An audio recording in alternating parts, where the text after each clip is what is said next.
Good afternoon. My name is Evodio Walle, Vice President of the Hispanic Chamber of Contra Costa County, and I'm out here this afternoon with Dr. Harmesh Kumar, who is running for State Assembly here in District 14.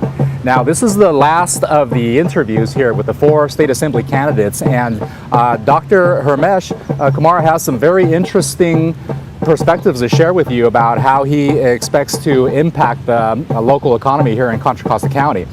As you know, at the Hispanic Chamber of Commerce, we have a philosophy that integrates community, commerce, and government initiatives. And so we're out here gathering the perspectives of the candidates and making sure that their voice is heard out in the community. Dr. Harmesh. Thank you so much, Mr. Walle, and I'm so honored to be part of this interview process. And as you said, that the whole our life existence is based on these 3 components, and I will add the 4th one, spirituality, to that too. We have economy, we have social life, we have personal life, we have spiritual life. And when we combine all these aspects together, then we have a balanced life. And when we only focus on one aspect and not focus on the other aspects, if we cannot keep our family together, if we cannot keep our inner self together through spirituality, if we cannot anchor ourselves through spirituality, if we cannot keep our business running and sustainable over a period of time, we cannot sustain the economy. If we cannot treat the family members with respect and give them the respect they need and time they need, then we have lost it.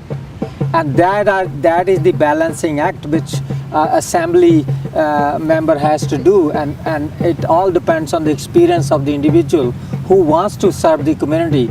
Are they coming only during the monsoon time, like in India we have only the rainy season when all the frogs come? And do we need those kind of frogs, those who only come during the rainy season as assembly people? Or we want somebody who is very consistent in serving the community in a long-term basis. And I am that candidate, which I think, as we shared a few minutes ago, that it is the people who bring the money, who bring the resources. It is not the resources who bring people together. So that's where I'm coming from. Well, that's certainly a very interesting perspective, Dr. Kumar. And certainly when I hear you speak, it evokes a lot of images of a society that is kind of in a way like marching to a beat here. We were actually kind of lucky to get here to the park where we've been shooting all of these videos in this series, and we actually have this kind of interesting tribal accompanist here in the background, which is actually quite serendipitous here, considering the Yes. type of kind of tribal message that I'm hearing Yes. come across. Yes. Now, because Contra Costa County, works with some sometimes very rigid policy setting practices, and it's let's face it, kind of like a long established machine here that Yes. is in a way required, to a certain extent to help move things forward in some kind of organized fashion. So, what specifically do you feel you're going to bring to this from that organizational perspective to help advance some of these business regulatory items in the direction they need to move? One thing I want to share with you, when I was getting my training at UCSF, and one of my professor, physiatrist Dr. Stanley, and I was sharing with him that one of the patient I'm seeing is very paranoid, and it will be very dangerous for him to drive a car because he may get into accident. And the professor scolded me and told me that don't get too paranoid about it and don't get too shook up about this, because he's only paranoid. He may, when you bring things it defeat the purpose. We want to empower him to drive so that he doesn't think that way. He become more safe when because we need to see him act in the community, not restrain him. And sometimes in the mental health field we use this analogy that there is sometimes too much analysis leads to too much paralysis. Mm-hmm. And that's what has happened with our institutionalizations which we have created in the city and county and state level, and we focus more on the mechanism, how to operate that machinery, rather than focusing on the people, those who are operating that machinery. Well, that's very interesting. So what you're saying here is that basically we're making it more complicated than it should be. And if we were to focus on the individual needs of the people and really drive things from the perspective of what the people want, that everything else would follow. Yes. So that's certainly in alignment with the Hispanic Chamber philosophy that with a strong community you have strong business, and that business needs strong connections with government so that you institute policies that eventually create a healthy society. So I treat the government, why do we need the government? Because my Republican brothers and sisters, they are saying we don't need the government. We need everything freestanding, or we need only limited government. But when they need the Medicare for their family members, then we need the government. And that kind of message, when we're speaking dual language, we do sometimes speak in a paradoxical way, but sometimes that paradoxical way also distort the overall holistic perception we have. And in this way, when we are trying to accomplish creating a good business community, and we need the government to regulate that business, but we shouldn't regulate to the extent that the whole business feels suffocated and there is nothing left for the owner at the end. Yes, there is a compartmentalization which we need to do at times for big corporations, those who have vast wealth resources, and they are dumping those resources in Panama and other countries. We need different set of laws for them. We need to remove those loopholes. But for small business owner, those who are running a small restaurant or small grocery store at a local level, we need to empower them. We need to give them tax incentives. We need to give their employees some kind of incentive so that they could retain the employee. If county and government agency and big corporations are paying $15 an hour and small business owner cannot afford to pay $10 an hour, how do we bring them at par? Right now our system is created for the big corporations. Even the Chamber of Commerce at the national level and the state and local level, they are catering to the people, those who have more resources, rather than people those who work hard 24/7 a day. You know, we need to promote those people and give them. And I have, including my parents, they ran a small business in India, and they ran a small flour mills. And he never had any vacation for last 40 years when he was doing the business, until we became adult and started doing our work. Then we brought our parents to live with us because they invested in us, and now it was our time to invest in them. And those kind of thought processes, we need to create that kind of mental set. Right now the mental set is with our MBA students. Let's create the bottom line. Let's create the bottom line. And bottom line is the only thing which we focus on. We don't focus on the overall picture, how we get to that bottom line. Do we get to that bottom line by killing other people?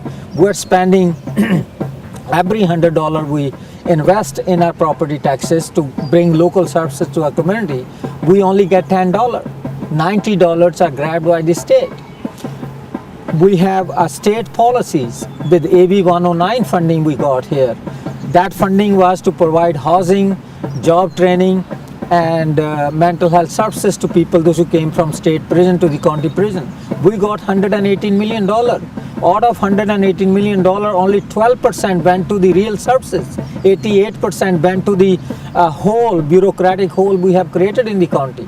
And sometimes the bureaucratic hole which are created by these bureaucrats, they have no clue how the community thinks.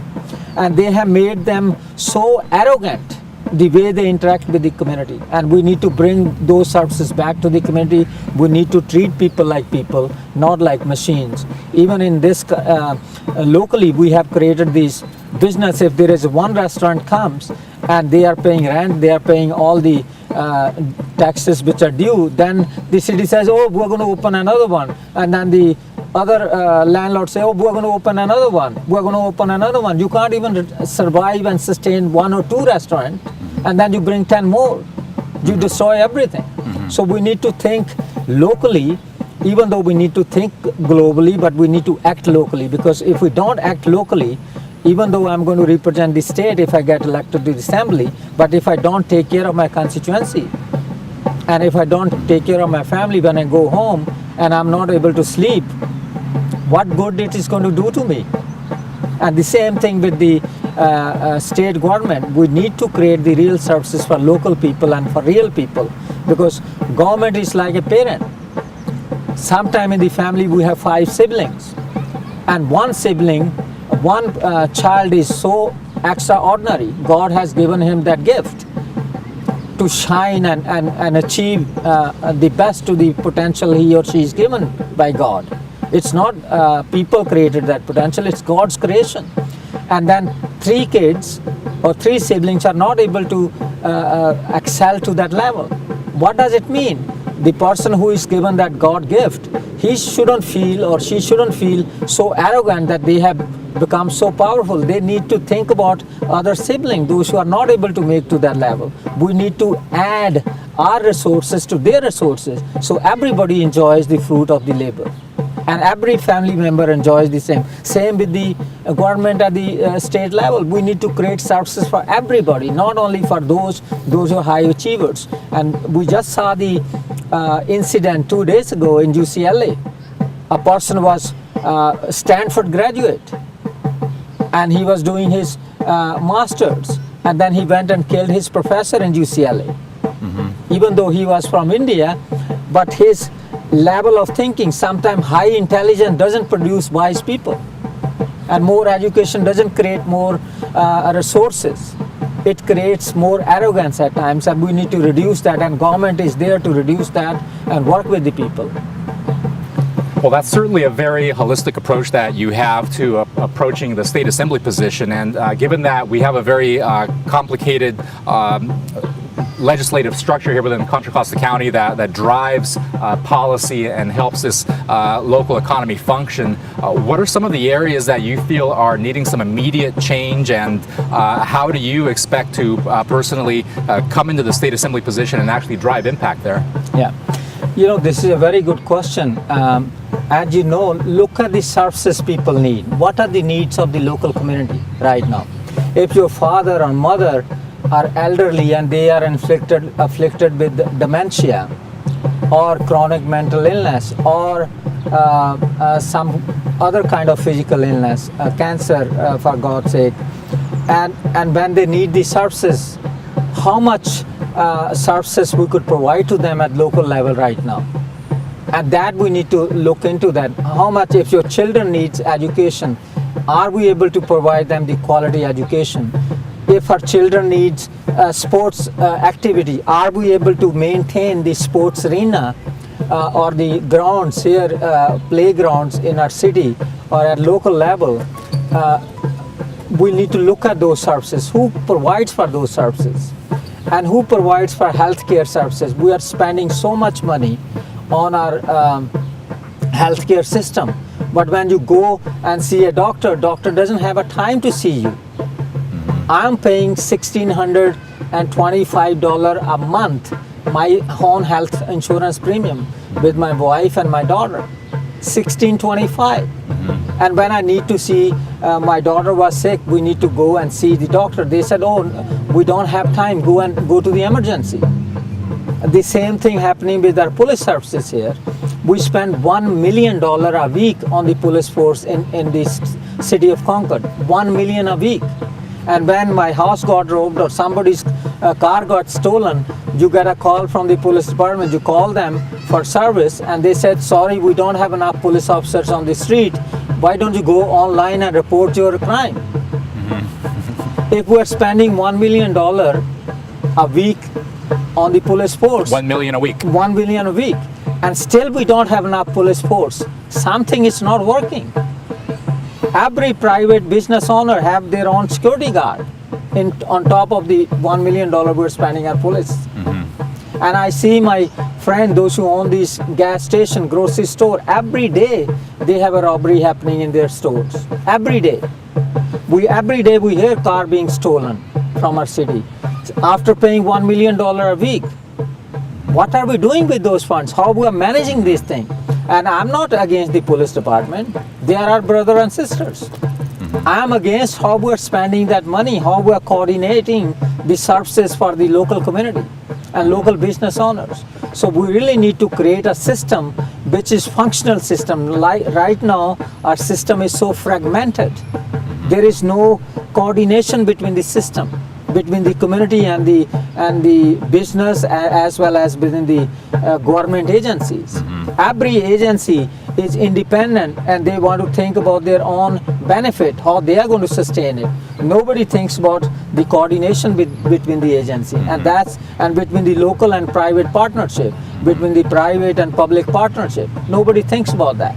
We need to create that from win-win situation for the small business owners, for the big business owners, for the community, and for the agencies, because agency cannot sustain over a period of time when we are not able to deliver the services. And with the child protective services at the local level, we have many immigrants family, those who are coming to state of California, and every immigrant family, they have different way of disciplining the kids.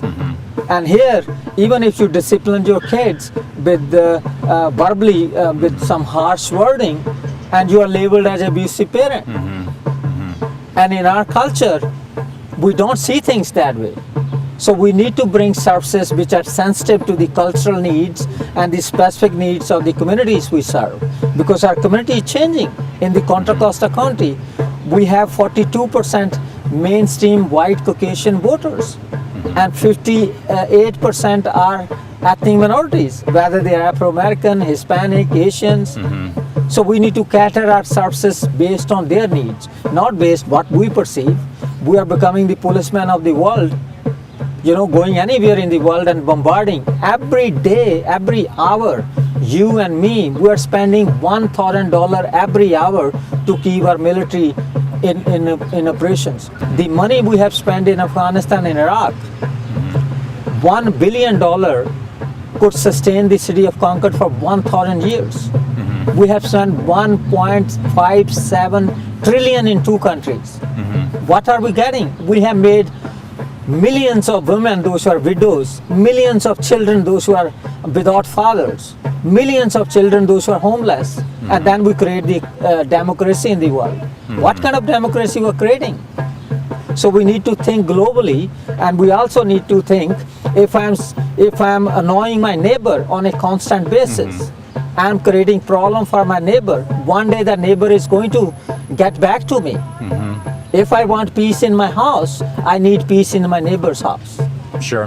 So that's a really interesting perspective. What I'm hearing is certainly that, coming from a clinical psychologist profession, that you see the way that we manage our current societal affairs as being something just really attributed to what we have inside, and that's where our perspective comes from. And so, yes, certainly, when you look at it from a macro perspective, the local challenges just seem to be kind of amplified, into this other behavior you speak of. So bringing it back down here to Contra Costa County, when you speak about, these certain things that are kind of along the line of like sort of like an ailment, in how we look at problems and the integration of these agencies, what specific legislative action would you support in order to get us closer to this more unified way of running things that you envision?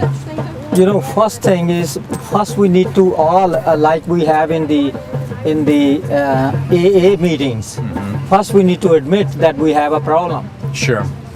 And that's what we need to educate the community, saying that we have a problem here. And my whole agenda is to make the community aware of this. Once we know that we have a problem of affordable housing, our children are not getting admission in our own local universities, foreigners and outside people are getting more admissions, and our public universities are giving admission to the more outsiders because they bring more money.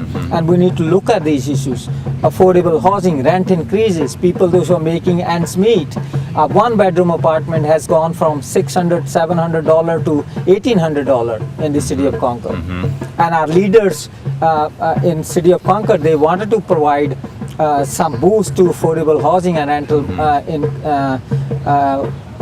units in the city, and they have decided to open up the single family homes to develop a 640 up to 640 square feet in-law unit. And on the one hand, their intentions are good, they want to create more housing, but at the same time they are suffocating the initiation process by charging $16,000 fee to just connect to the water meter from the sewer line. $16,000, and that's kind of mafia acting. You know, if you are encouraging people to build these in-law unit, and we are already paying for the water, we are already paying for the electricity on a daily, we are already paying property taxes on that property. Why do we need to pay lump sum? Yes, we do need to pay for the connecting fee, whatever it takes to connect. Maybe $200, $500, you call the plumber and ask him how much it will cost to put a pipe from that main sewer line to our line. And you charge that much money, not $16,000 for that. And then on top of that, they charge city permit, $36,000 to develop a 640 square feet in-law unit in the house. So we are speaking from both angles. Sure. We need to speak clear language, and if we speak, we need to kind of put our actions where our mouth is. And most of the agencies and most of these politicians, they want to say, oh, they are doing good work for the victims, they are doing good. I want to prevent the victimization. I don't want to work for victims. I want to reduce the victimization and victims in our community. And we have increased the number of victims in our communities rather than increasing the number of people, those who are really treating other people with love and nurturance and care and whatnot, and to create harmony in the community. And that's where my agenda is. Well, those are clearly some very actionable items, and considering that we're working from a lot of analytics here and things that you've been observing over the course of time, if you were to approach this, let's say from a job interview perspective, what would you say would be your 90-day action plan? I mean, what are some of the things that you would immediately kind of jump on coming into the State Assembly? You know, most of our resources are being drained into tackling the issue of homelessness, tackling the issue of mental health services, tackling the issue of low affordable housing inventory in our local communities. My agenda will be fold. One, I need to tackle immediately. We have seen over and over again in San Diego County, in San Francisco County only 2 days ago, that once we provide services to the homeless, in the long run we save millions of dollars. And I want to focus on that at the local level, because our businesses are suffering and people are suffering, and it creates more anger in the community when they see, because it also brings more of guilt in people's mind. Why these people are wandering in the streets and stealing things from us. And drug addiction is a problem. And mental illness is a problem for these homeless. We need to bring services to them. And the second is affordable housing. I would like to have a bond which will provide housing to our seniors and housing to our low-income families. And I'll provide, we are seeing bonds from these politicians, from the schools, from the universities, but there is no bond which solve people's problem. I'm a problem solver. I'm not a problem creator. And we need to solve problem where problems are happening, not in the imagination of these politicians, what they are creating. So I would create a bond which will provide payroll tax incentives to small business owners, those who are doing mom and pop stores, and I will provide to 6-bed facilities which are being shut down some payroll incentive to them. I will create services for the homeless and for the mentally ill, so that our resources are not drained, and I will try to reintegrate our police force into serving community rather than supervising and policing the community. We call community policing, but the idea of a community policing was that you are part of the community. But now the perception in the public is that police is not part of the community. Police is overseeing us, putting a surveillance on our heads every day, every night, every minute. We need to stop that perception, and I will work hard to create those perception of harmoniousness, because police officers are our own family members, our own brother and sister. We need to integrate, and when some one police officer is being gunned down, the whole state and national and the local media will magnify the problems, how they are being treated by the criminals. And we forget that criminals are human beings too, and we need to see why people create that crime. We need to go there too. We need to reduce our prison complexes. We are the only advanced country in the face of the earth where we have more people in our prison system than our schools. Every person we keep in the prison, we spend $62,000 a year on the average on one prisoner, whereas we spend only $9,200 on a student in the school.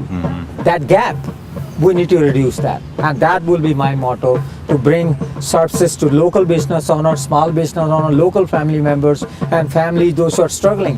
When you're falling, that's the time you need help. When you're functional, when you're healthy, you don't need any medicine. When you're healthy, you only need services when you're falling apart, and that's the time somebody need to hold your hand and make you up and stand again and run again. And that's what I want to do. I want to bring everybody together so that we could work based on the potentiality of each individual. Some may be able to run 100 miles an hour. Some are able to run 10 miles an hour. Some are able to run 50 miles an hour. And we need to recognize that. And then our goal should be how to make every California happy. All the local citizens happy. We should not pitch people like some of the guards in the prison industry have done, pitting two groups of prisoners, kind of pitting them against each other, like a bulldog fight. We need to treat human being like human being. Even our guards, we need to educate them from cultural sensitivities.